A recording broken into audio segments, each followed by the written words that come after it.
Hello मित्रों, क्या हाल है आप सबके। मैं आपके सामने अपने जीवन की एक सच्ची घटना पेश करने जा रहा हूँ। मेरी एज 30 साल है, मेरी पर्सनालिटी मस्त है। अब मैं आपका ज्यादा समय वेस्ट नहीं करता हूँ और सीधे अपनी कहानी पर आता हूँ। ये कहानी आज से 8 साल पहले की है। मेरे घर के पास में एक भाभी रहती है जो कुछ खास गोरी नहीं है, लेकिन उसका फिगर 36, 34, 38 का होगा। उसकी शादी को 1 साल ही हुआ होगा। उसका नाम भावु था और वो हम लोगों के घर काफी आती जाती थी। भाभी जब भी हम लोगों के घर आती थी या मैं उनके घर के पास से निकलता था तो हम लोगों में नॉर्मल बातचीत होती थी। तब मैं कॉलेज कर रहा था।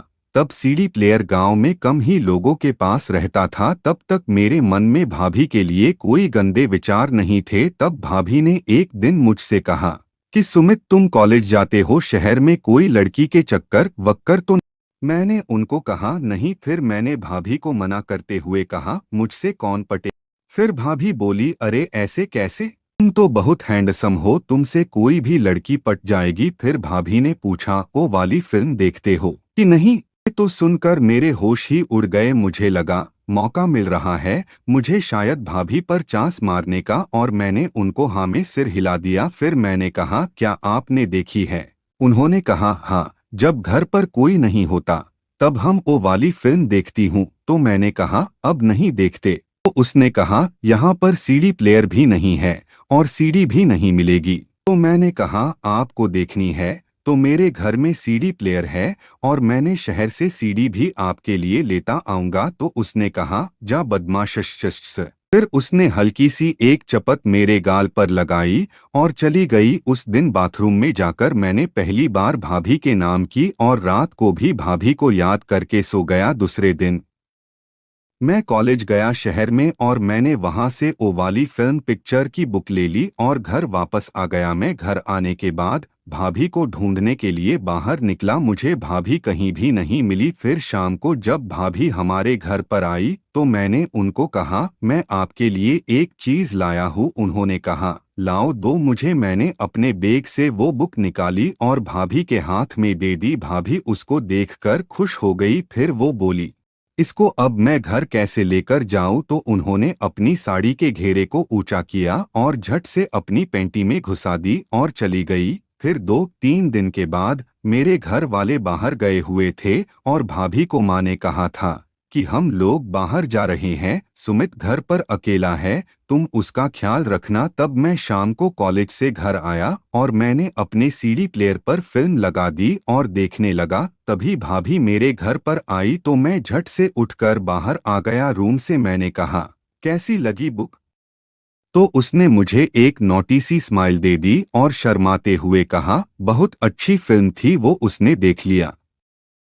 मैंने कहा कि वो वाली फिल्म देखोगी, घर पर कोई अभी नहीं है। वो शर्माते हुए टीवी वाले रूम में आई और टीवी के सामने खड़ी हो गई। फिर मैं अंदर जाकर भाभी के पीछे से चिपक गया और मैंने उसके अपने हाथों में ले लिया और उनको दबाने लगा। मैंने उसकी गर्दन और कान के नीचे उसको किस करना शुरू कर दिया और उसने अपने होठों को मेरे होठों पर रख लिया और मुझे किस करने लगी। मैंने उसके घाघरे को ऊपर उठाकर उसको घोड़ी बनाया और अपने मुंह को उसकी दरवाजे पर इस तरह रखा कि मैंने उसकी को किस करना लगा।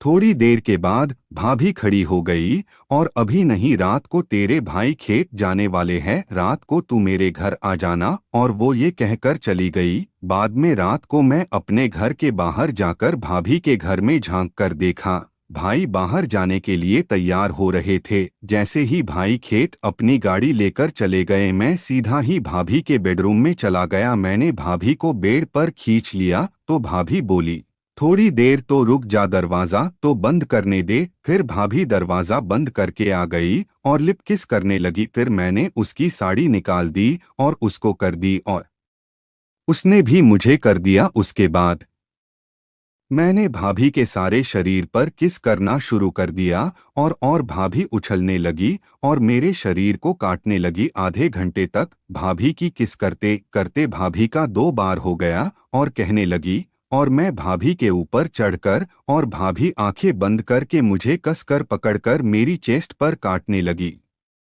फिर थोड़ी देर में भाभी मुझसे लिपटी रही। उसके बाद रात में भाभी की 3 बार और जम कर किया। उसके बाद मैं भाभी को 5 साल तक ऐसे ही काम करता रहा। अब हम लोग शहर में आ गए और जब भी टाइम मिलता है तो मैं भाभी के साथ फोन पर वो वाली बातें करता हूँ, और जब मेरे घर पर कोई नहीं होता है तो वो शहर भी आती है। तो दोस्तों, ये थी मेरी और भाभी की कहानी। आशा है कि आपको यह कहानी पसंद आई होंगी। मैं आशा करता हूँ कि ये कहानी आपको अच्छी लगी होगी और इसी तरह की इंटरेस्टिंग कहानी सुनने के लिए हमारे चैनल को लाइक एंड सब्सक्राइब करें। धन्यवाद।